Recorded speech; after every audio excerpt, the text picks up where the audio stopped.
नमस्कार, मैं बीपी सिन्हा और आप सब देखना शुरू कर चुके हैं बीपी सिन्हा की चौपाल। मित्रों, आज जो केजरीवाल जी की दुर्दशा हो रही है, उसके लिए जिम्मेवार खुद केजरीवाल ही हैं। उन्होंने सपने में भी ऐसा नहीं सोचा होगा, कल्पना में भी उनके कभी ये बात नहीं आई होगी कि इतनी जल्दी उनकी ऐसी दुर्दशा हो जाएगी कि एक तरह से कह लो कुत्ता घसीटी हो रही है। कोई इधर घसीट रहा है, कोई उधर घसीट रहा है।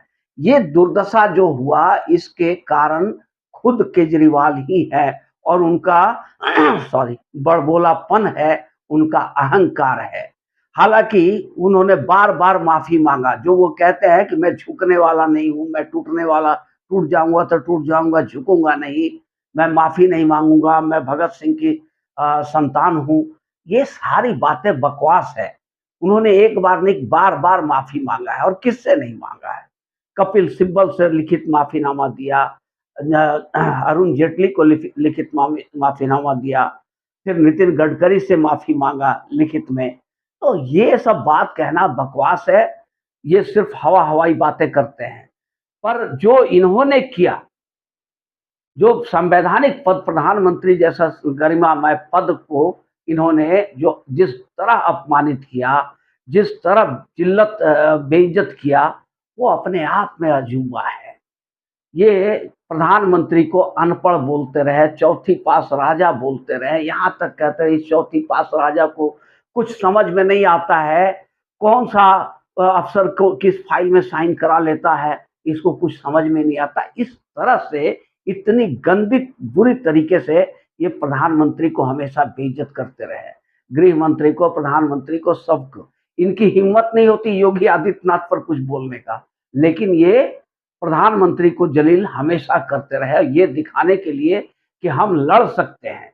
इनका जो ख्वाब था कि पूरे हिंदुस्तान में हमारा हुकूमत होगा और हम एक दिन प्रधानमंत्री की कुर्सी पर बैठेंगे, वो ख्वाब तो इनकी मिट्टी में मिल गई और वो ख्वाब अब कभी भी पूरा होने वाला नहीं है, क्योंकि पब्लिक सपोर्ट जो इनके पास था, जो इनकी लोकप्रियता थी, वो तो धरातल में, रसातल में चली गई।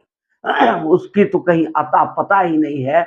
इसका जीता जागता प्रमाण ये है कि जब इन्हें ईडी जेल ले जाने लगी, तो इन्हें ये भ्रम था कि जैसे अन्ना हजारे को जेल भेजा गया था तो पूरी दिल्ली की जनता सड़कों पे आ गई थी, उसी तरह मुझे जब ईडी ले जाएगी जेल, पकड़ कर हाथ पैर उठा करके गाड़ी में लाद कर ले जाएगी, तो पूरी दिल्ली की जनता सड़कों पर आ जाएगी।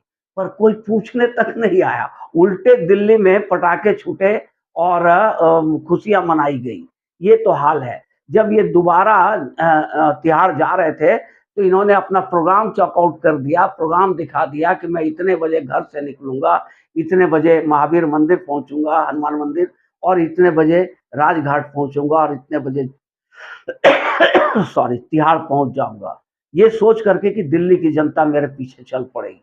पर किसी को परवाह नहीं और किसी की तो बात छोड़िए, आम जनता की तो बात छोड़िए, इनके सांसद पार्षद तक नहीं शामिल। तो इनकी लोकप्रियता तो ज़मींदोज़ हो चुकी है, रसातल में जा चुकी है। अब ये फिर से उभरने वाले कतई नहीं हैं। अब हुआ क्या मित्र कि इन्हें अभी तक की ईडी और court, lower court, high court और सुप्रीम कोर्ट के चक्कर में फँसे हुए थे। ईडी के चंगुल से निकलने के लिए मचल रहे थे कि किसी तरह ईडी के चंगुल से निकल जाएँ। अब कल रात को इन्हें सीबीआई ने उठा लिया। सॉरी, सीबीआई इन्हें गिरफ्तार करके ले गई। 2 दिन पहले से पूछताछ कर रही थी सीबीआई और लास्ट में उसे लगा कि नहीं, अब इस आदमी को गिरफ्तार करना ही होगा। तो सीबीआई को गिरफ्तार करने का मतलब कि कोई बहुत पुख्ता, बहुत ठोस सबूत सीबीआई के पास में है, तभी अरविंद केजरीवाल जैसी शख्सियत को वो हिरासत में लिए या गिरफ्तार कर लिया सीबीआई ने। ऐसे सीबीआई की हिम्मत नहीं होती, ये तो सच्चाई पर भी इतने झूठ बोलते हैं, इतना विक्टिम कार्ड खेलते हैं, छाती पीट-पीट कर रोते हैं, जो सच बात है उसको भी ये झूठ साबित करने पर लग जाते हैं। तो बिना किसी आधार का, बिना किसी सबूत का सीबीआई कतई इन्हें गिरफ्तार नहीं कर सकती है।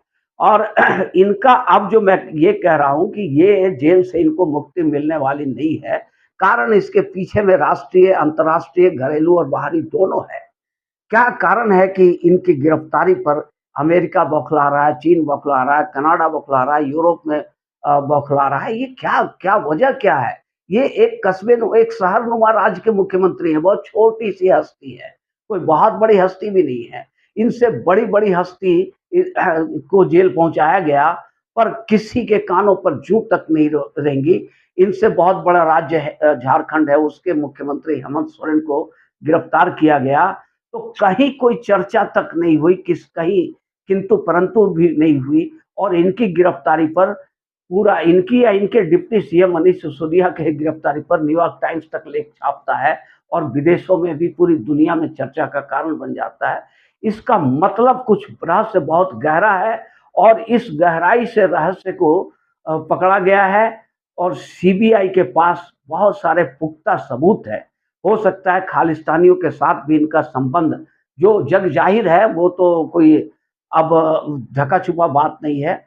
तो खालिस्तानियों के साथ इनके संबंधों का कोई ठोस पुख्ता सबूत सीबीआई के हाथ लग चुकी है, जिसके कारण इन्हें गिरफ्तार किया है सीबीआई ने। अब ये चाहे जितने हाथ पैर मार ले, जितने छटपटा लें, जितनी तड़प दिखा लें, जितनी व्याकुलता दिखा लें, कुछ होने वाला नहीं है। जेल से अब ये निकलने वाले नहीं है। जिस प्रधानमंत्री को ये चौथी पास राजा अनपढ़ कह कहकर बार-बार अपमानित करते थे, उसी चौथी पास राजा ने इन्हें ऐसी चक्रव्यूह में डाल दिया है, जहाँ से उबरना इनके लिए मुश्किल ही नहीं बल्कि नामुमकिन है। ये कतई उस फंदे से नहीं निकल सकते हैं, चूँकि इनके ऊपर भ्रष्टाचार के इतने पुख्ते सबूत आ चुके हैं और साथ में एक्सटर्नल भी मामले हैं, जो खालिस्तान का मामला है, वो भी अब खुलेगा और इनको निजात मिलना बहुत-बहुत मुश्किल है। तो इनकी बाकी की उम्र ऐसा महसूस होता है कि जेल में एड़ियाँ रगड़ते हुए ही बीत जाएगी। साथियों, ये वीडियो अगर अच्छी लगी हो तो एक लाइक और चैनल को सब्सक्राइब ज़रूर कर देंगे। धन्यवाद।